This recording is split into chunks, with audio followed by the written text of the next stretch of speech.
la Comunidad de Madrid en la residencia durante los primeros meses de la pandemia. Pero por si acaso me parece interesante empezar recordándolo. Entre los meses de marzo y abril vivían en las residencias de Madrid unas 50.000 personas, ¿no? De las cuales en esos 2 meses murieron 9.720 personas. Es decir, de cada 5 personas, una murió. Esta cifra, que ya de por sí es tremenda, lo es más si lo comparamos con el resto de comunidades. Porque en esos 2 meses, en toda España, murieron unas 20.000 personas. Es decir, en Madrid, que tenía el 14% de las plazas de residencia, murió la mitad. Si se hubiera muerto proporcionalmente, tendría que haber muerto un 14%, como todo el mundo puede entender. Pero fijaros la diferencia, entre un 14 y un 50, la diferencia es tremenda. Con lo cual, la primera cosa que nos viene a la cabeza es que Isabel Díaz Ayuso miente cuando dice que en todos los sitios murieron igual. En esta comunidad, en las residencias, murió, como digo, en estos 2 meses, la mitad que en toda España. El segundo dato importante es que probablemente por este exceso de mortalidad y otro que padeció el resto de la población de Madrid, Madrid fue la región europea donde hubo mayor exceso de mortalidad. O sea, de toda Europa, Madrid fue donde mayor exceso, incluso por delante de la segunda región, que fue Lombardía. El exceso de mortalidad se calcula, pues me parece que, o sea, en los 5 años anteriores, la media de los 5 años anteriores es la gente que muere ese año. Es normal que muriera más gente por la pandemia, pero claro, en unos sitios ese exceso fue mayor y en otros menor. En la Comunidad de Madrid fue donde el exceso fue mayor y por eso fuimos, desgraciadamente, la región de mayor exceso de mortalidad de toda Europa, repito. Y luego, el último dato que quería resaltar, que es tal vez el más tremendo, es que de esas 10.000 personas, 9.720 que murieron, no, ¿cuánto he dicho? 9.470, 7.291 murieron sin poder ir a ningún hospital ni centro sanitario. O sea, murieron en las propias residencias. Es decir, de esas personas que murieron, el 77%, casi 8 de 10, de cada 10, 8, mejor dicho, murieron en la propia residencia. No porque no les diera tiempo a ir a los hospitales, sino porque, como sabéis, porque no se les dejó ir a los hospitales. Ni a los hospitales públicos, ni a los privados, salvo que tuvieran seguro privado, ni se medicalizó las residencias, ni al hospital llamado Milagro, que era el de IFEMA, ni a los hoteles medicalizados. Estos son los datos fríos pero tremendos, ¿no? ¿Qué consecuencias tuvo esto, visto ya no desde el punto de vista cuantitativo, sino cualitativo? Pues en diciembre de ese mismo año, del 2020, Amnistía Internacional sacó un informe que se llamaba Murieron abandonados, donde decía que en la Comunidad de Madrid, también en Cataluña, pero en la Comunidad de Madrid, se conculcaron al menos 5 derechos. El derecho a la vida, el derecho a la salud, el derecho a la vida familiar y privada, el derecho a la no discriminación por edad y el derecho a morir dignamente. En todo este tiempo, en todas las manifestaciones y tal, hemos hecho mucho hincapié en el derecho a la vida, cosa lógica. Pero hoy queremos hacer hincapié en una cosa no menos importante, que es el derecho a la muerte digna. Porque cuando Isabel Díaz Ayuso dice que iban a morir igual, ni iban a morir igual en cantidad, porque según las cifras, el 65% de los residentes que fueron a los hospitales se salvaron. Pero es que, aunque no se hubieran salvado estas 7.291 personas, no es lo mismo morir, como fue en la mayoría de los casos, no en todos, abandonadas, sin poder morir dignamente, sin paliativos, etcétera, etcétera. Hoy, como digo, este es el acto del que queremos hablar. Es de este derecho vulnerado del que queremos hablar, que nos parece importantísimo y muchas veces pues lo dejamos un poco ahí porque hacemos hincapié en el otro, que es el derecho a haberse salvado, ¿no? Para hablar de ello tenemos a Juanjo Castro, que es quien ha hecho el documental 7291, que seguramente lo habéis visto, y ahora está haciendo otro documental que se llama, ¿cómo es? De eso que... Eso de lo que nunca se habla. Eso de lo que nunca se habla, que es de la muerte, ¿no? Y nos va a dar una primicia poniendo 2 minutos de documental, ¿no? Entonces, bueno, iré presentando uno a uno. Entonces, habla primero Juanjo y lo dicho, pues muchas gracias por venir y nada más. Echar un capote. Yo me estoy dando cuenta que cada vez que hago un documental soy una persona distinta a la como lo empecé. Voy aprendiendo, ¿no? Y sobre todo con estos 2 últimos documentales que he hecho, ¿no? 1991 y el que os voy a enseñar un trocito, una primicia, ¿no? Para mí es importante porque los documentales tienen un punto como de actualidad que atañe a ciertos problemas y sobre todo son documentales sociales, ¿no? como estos. Yo cuando hice 7291 no es un documental en contra de nadie, es un documental a favor de las víctimas y después también de los familiares y de las trabajadoras, ¿no? de esas residencias. Lo que sí, obviamente, el documental puso en evidencia una gestión que se hizo en esos 2 meses, de marzo y abril del 2020. Una gestión que yo aporté los datos que son públicos de la Comisión de Investigación de la Asamblea de Madrid, datos oficiales del portal de transparencia y de la Asamblea, y de la comisión que hubo ciudadana.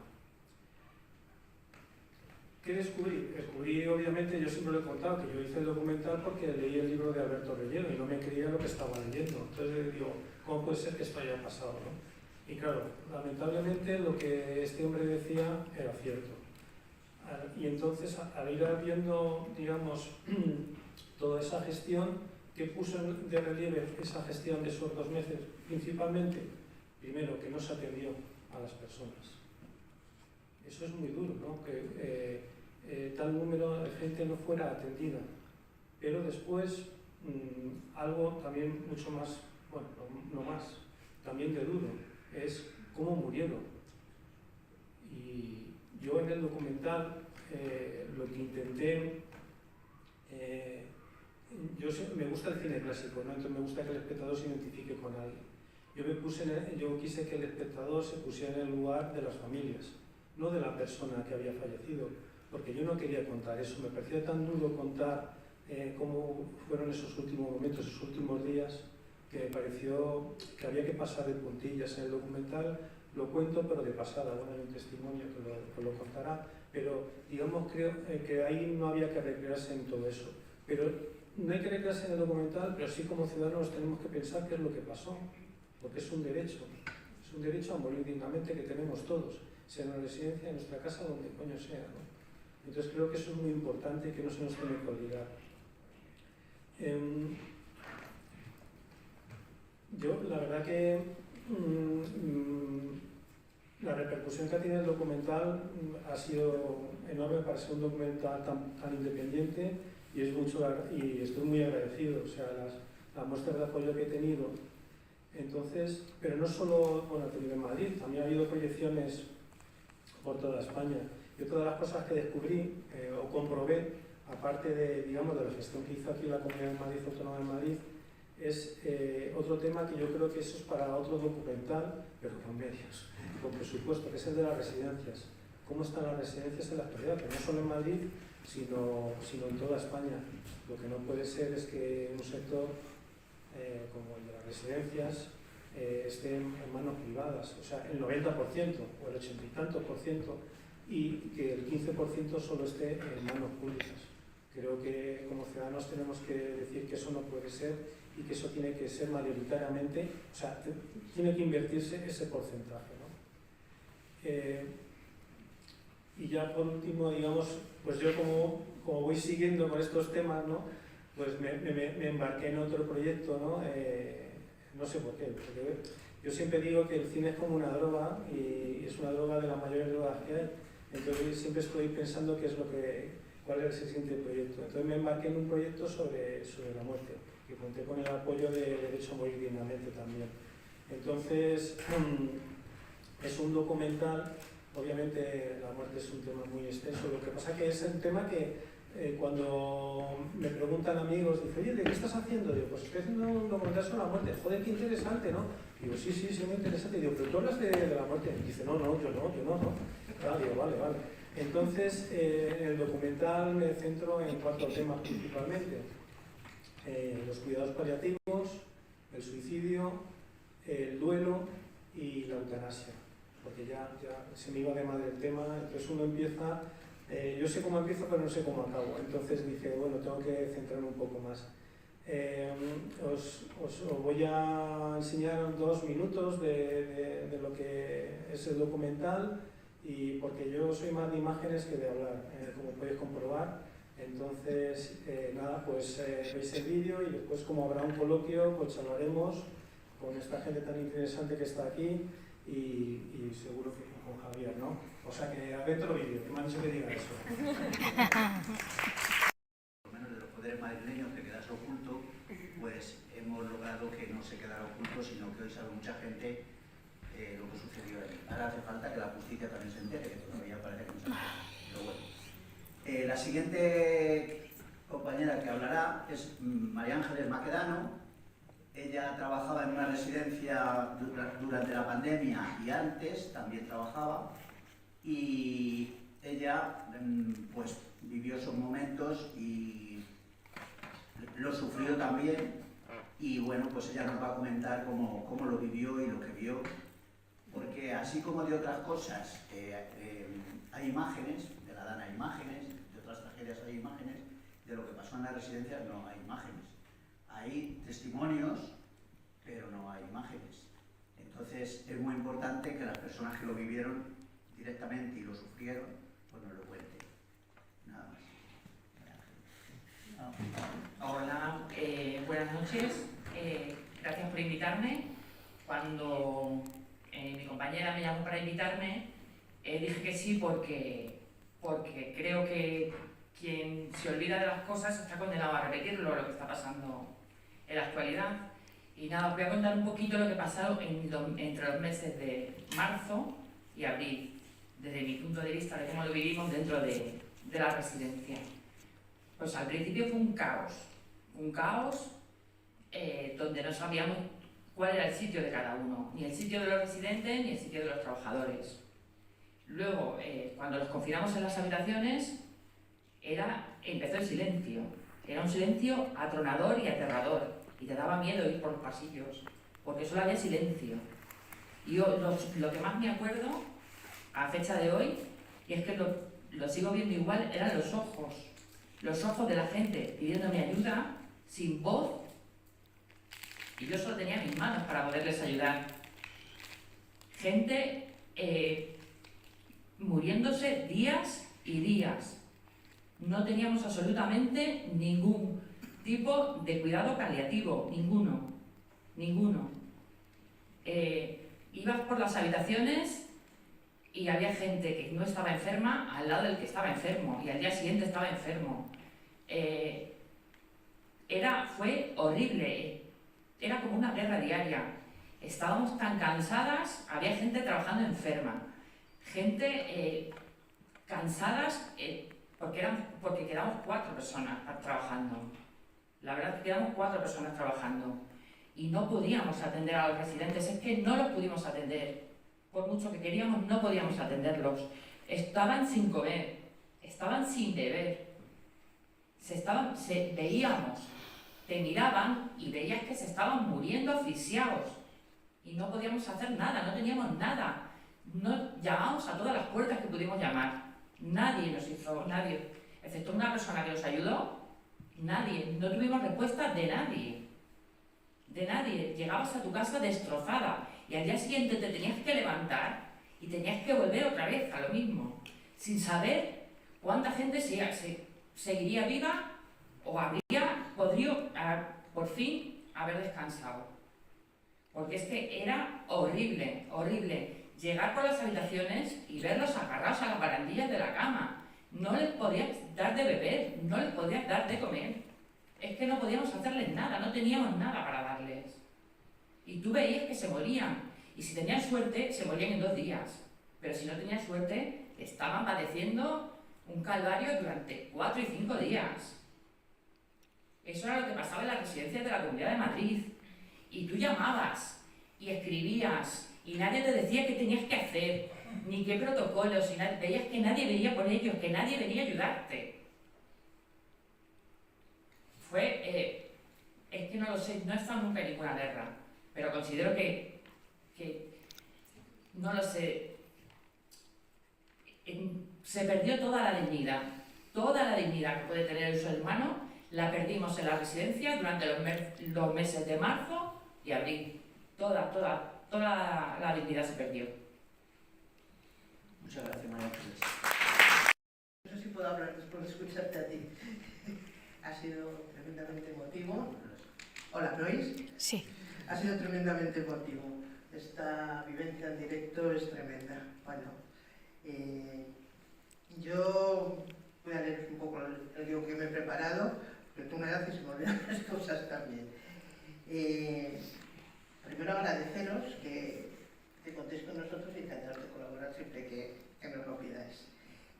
Nos reunimos ya hace más de un año con ellos y claro que llegamos a una...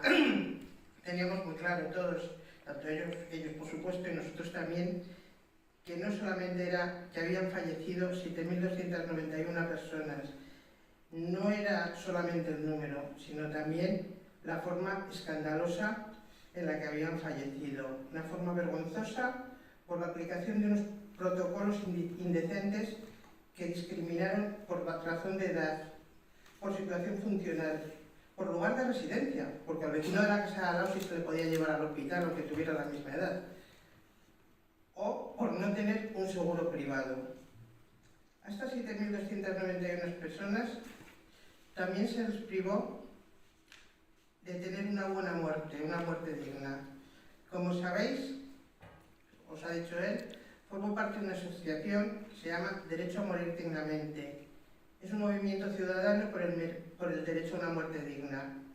No somos nuevos, somos una asociación con 41 años de existencia,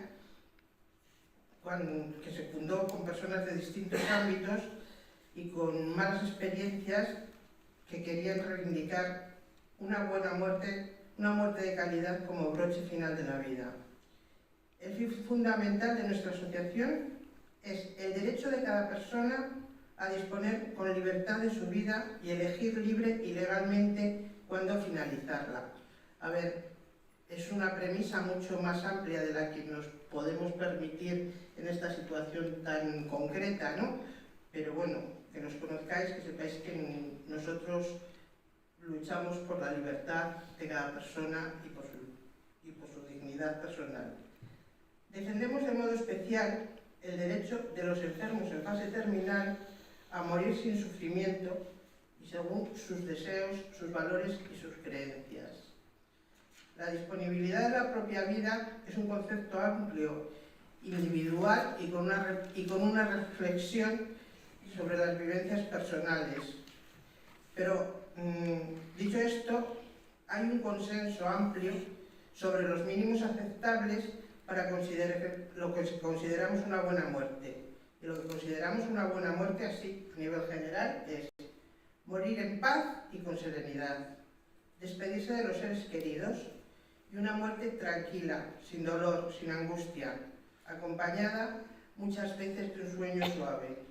Una muerte sin sufrimiento es el mínimo exigible en pleno siglo XXI y lo mínimo que se debería haber hecho durante la pandemia. Son unas medidas sencillísimas. Se podían haber aplicado en cualquier residencia que estuviese mínimamente medicalizada.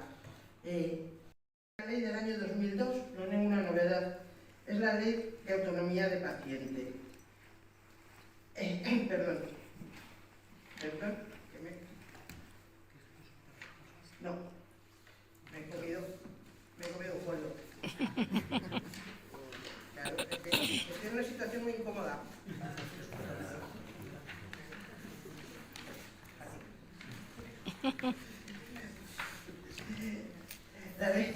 La primera es la de 2002, que es la Ley de Autonomía del Paciente, que es la que regula la capacidad del paciente para tomar decisiones en sus procesos.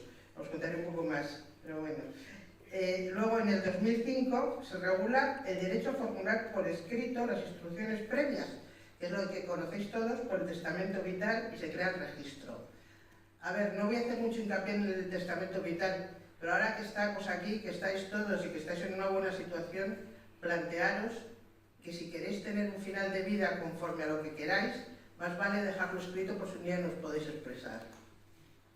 Y la siguiente, que es cada comunidad autónoma desarrolla la ley reguladora, la ley de autonomía del paciente, y en Madrid se desarrolla en 2017, que es la Ley de Derechos y Garantías de las Personas en Proceso de Morir, de la Comunidad de Madrid, y un artículo muy cortito, para que veáis cómo no se hizo nada de lo que había que hacer, que dice: todas las personas con enfermedad terminal tienen derecho a recibir, con el máximo respeto a su dignidad personal, cuidados paliativos, integrales y de calidad. Como comprenderéis, es una ley que se saltaron totalmente.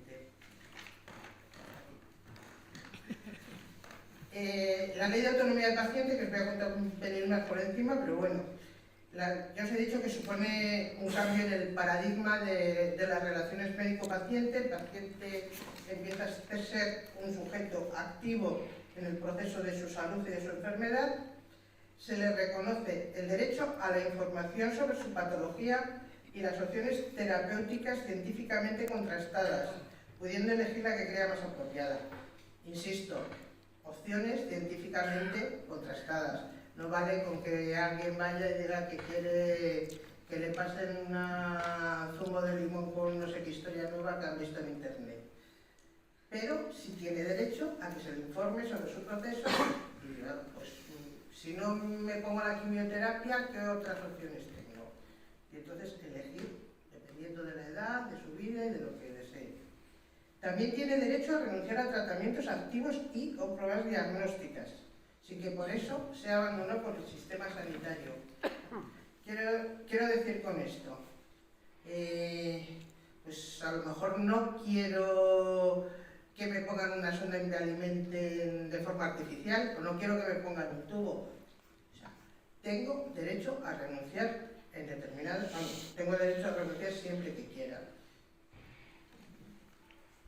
Y cuando digo que no puede ser abandonado, no debe ser abandonado, no tiene que ser abandonado por el sistema sanitario, insisto en lo que hablábamos antes, que tiene derecho a recibir cuidados paliativos. Los cuidados paliativos ya no creo que haga falta explicarlo, porque bueno, en los últimos años se han desarrollado muchos y todo el mundo ya sabemos lo que son, pero los cuidados paliativos incluyen la sedación paliativa terminal. La sedación paliativa terminal no es una eutanasia, es una buena práctica que se puede, que es lo que se hace habitualmente más frecuentemente, que es esas inyecciones que se ponen en un paciente que está terminal y que se lleva ese sueño del que hablaba antes, induce el sueño y se hace una despedida mucho más tranquila, sin angustia, sin una agonía terrible. Es otra de las cosas que, como decía la compañera, no se hizo en la mayoría de los casos. También reconoce el derecho a dejar por escrito, lo que os decía antes, las instrucciones previas o tratamiento vital. No os lo olvidéis, que si no nos podemos expresar, mal lo llevamos. Repasando estas leyes, vemos que durante la pandemia se incumplieron sistemáticamente. Entonces, ¿por qué creo yo, por qué me he planteado yo, por qué durante estos días he visto, por qué no tuvieron una muerte digna? La primera y la más evidente para mí son los protocolos de la vergüenza. Y los voy a seguir llamando protocolos de la vergüenza aquí y en cualquier sitio. Se decidió de forma unilateral, con criterios políticos arbitrarios, el traslado hospitalario de enfermos, el no traslado hospitalario de los enfermos residentes. Se discriminó por edad, por dependencia, por discapacidad, antes, por el lugar donde vivían y por si tenían seguro privado o no lo tenían. Es decir, y seguro privado ya ni siquiera pagado, porque supongo que a los de Muface les trasladaban. Pero esto se lo sacó de la manga alguien, algún político de turno, con unos criterios que yo no sé, el señor Moore y alguno más, en que estaban pensando, siendo médicos, que apoyaron esto. Supongo que en algún ascenso. Bueno, perdóname.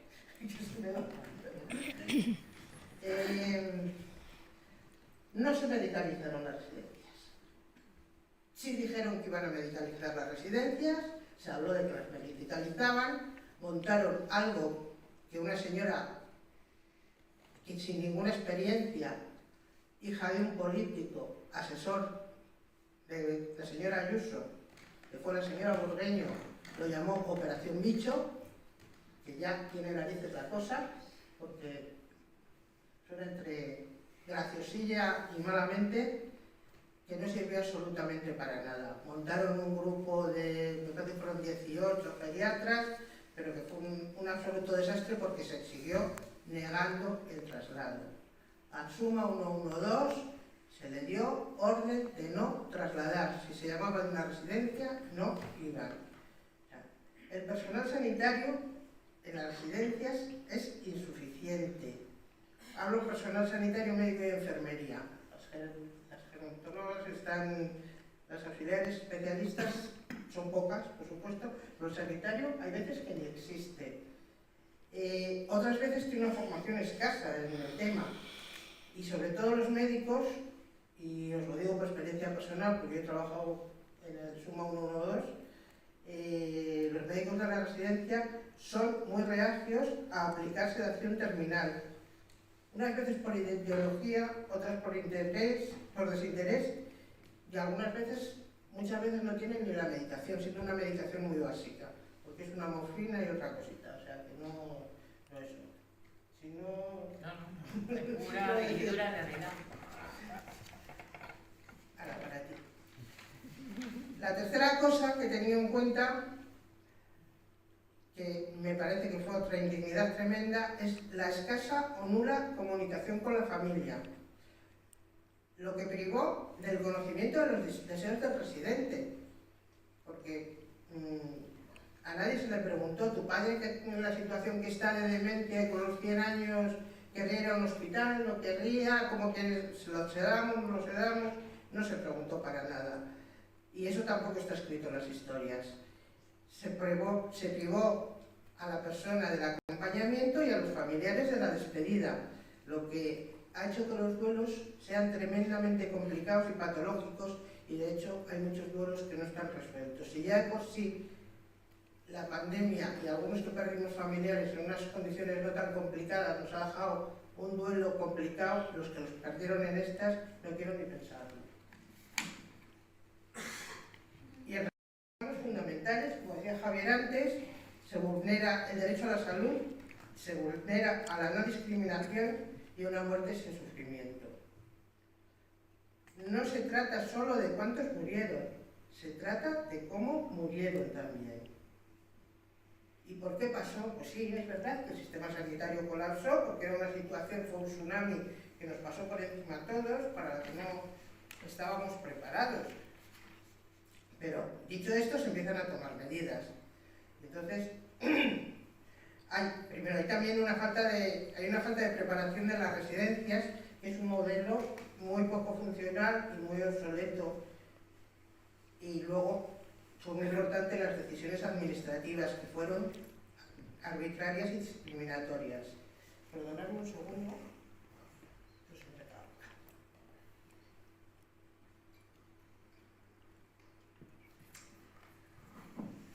Y fue fundamental la ineficaz,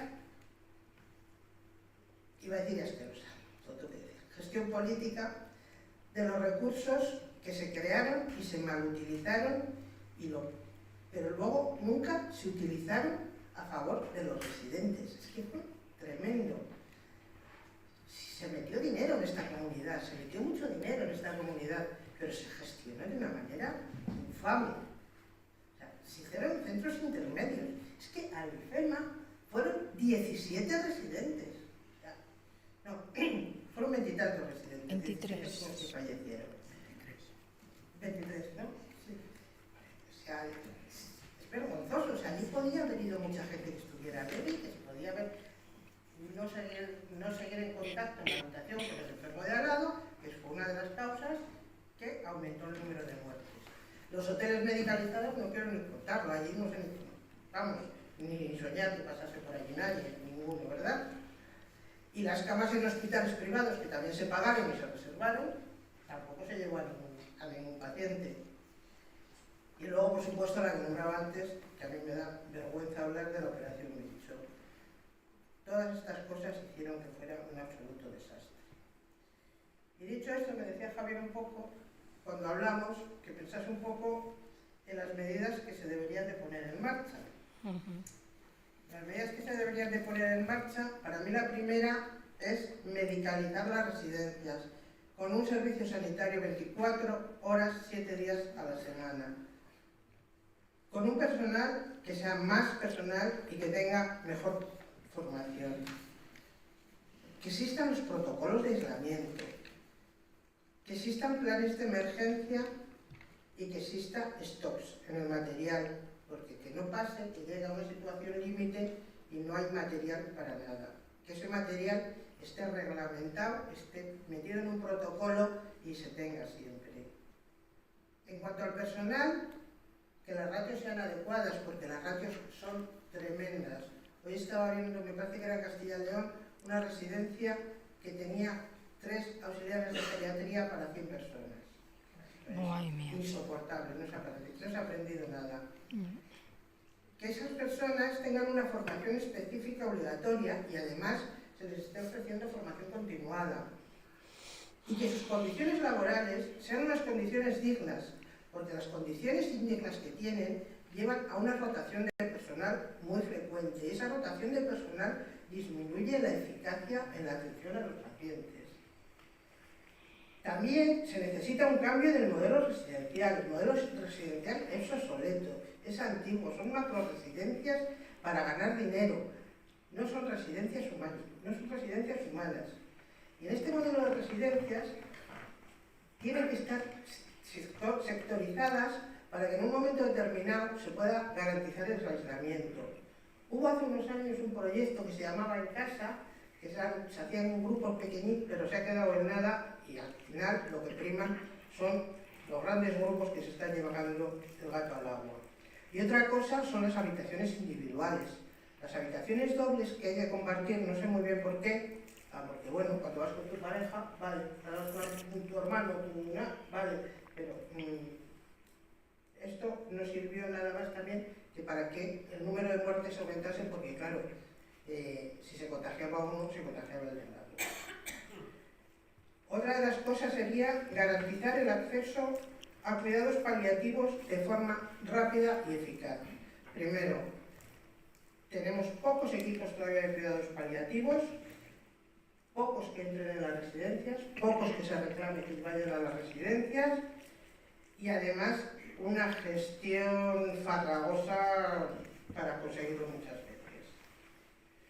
Otra de las cosas sería los consejos de centro, que los residentes que están válidos y los familiares participen de forma activa en la toma de decisiones en las residencias, que estén enterados de lo que se come, de lo que no se come, de lo que hay, de los que fallecen.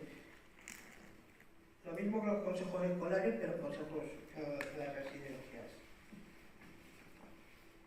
Y legislar para prohibir toda discriminación. Otra cosa, las inspecciones frecuentes y eficaces. ¿Qué quiero decir con frecuentes y eficaces? También he prestado residencia un poquito. Y es que es de risa, porque el inspector primero avisa, el jueves voy a pasar una inspección. Pues mira tú qué bien. Suele ser curioso que cuando viene la inspección sí estamos en personal suficiente. Efectivamente, como ha avisado la dirección, está el personal, está todo como los chorros del oro, no hay una sábana rota, no sé qué, la cocina está impecable, la medicación se ha tirado todo lo caducado. Bueno. No.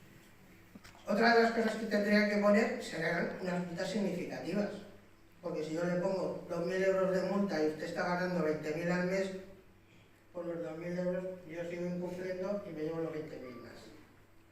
Y otra cosa es que no fuera siempre el mismo inspector, sino que hubiera cambios de inspectores, porque con el mismo inspector siempre se quedan amistades y se crean vicios. Otra cosa sería, al ingreso de cada residente, explorar sus preferencias sobre el final de vida, porque eso nos deja ya mucho trabajo hecho.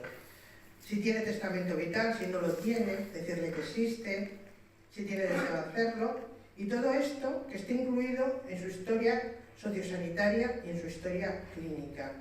Y a propósito de esto, hoy he leído en una web por ahí a una psicóloga que decía que ante una persona que estaba en muy mala situación habló con él del tema de eutanasia y la llamaron de la dirección y la amenazaron. O sea, así estamos.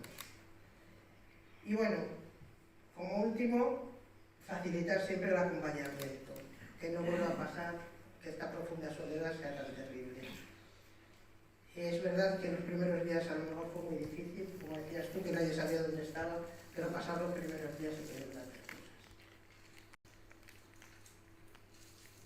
Es evidente que poner en marcha estas medidas necesitan cambios legislativos profundos y una dotación económica importante.